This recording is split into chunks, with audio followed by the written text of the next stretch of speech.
সারা বিশ্বে যদি ওয়াইসির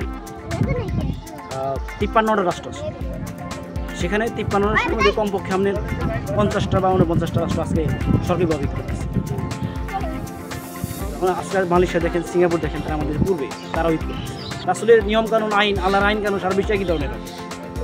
তবে আমরা বাংলাদেশ সারা বিশ্ব থেকে অনুদিন করতেছি। আমাদেরকে অনেকেই কথা বলে যে আপনারা তো বিচ্ছিন্ন, বাংলাদেশ থেকে বিচ্ছিন্ন কিছু লোক করতেছেন। ঠিক আছে, বাংলাদেশ দিচ্ছি আমরা, আপনি যদি ন্যাশনালি চিন্তা করেন, জাতীয়ভাবে চিন্তা করেন, তাহলে আমরা বাংলাদেশ থেকে কিছু বিচ্ছিন্ন। কিন্তু আপনি আন্তর্জাতিক চিন্তা করেন, আমি যদি আন্তর্জাতিকভাবে চলি, সারা বিশ্বে আজকে হচ্ছে, সারা বিশ্বের অনুযায়ী আজ বাংলাদেশ কি বিচ্ছিন্ন হচ্ছে। তাহলে আপনি এটা একটু ব্রড সেন্সে যদি আপনি চিন্তা করেন, ব্রড সেন্সে যদি চিন্তা করেন, দেখবেন যে সারা বিশ্ব দেশে আমি একটা সারা বিশ্বের নাগরিক। এখন কিন্তু সারা বিশ্বের নাগরিকতার বিষয়টা আসছে। আমি সারা বিশ্বের একজন মুসলিম হিসেবে, সারা বিশ্বের মুসলিম জাতি একটা, সেই জাতির অংশ হিসেবে আমি আজকে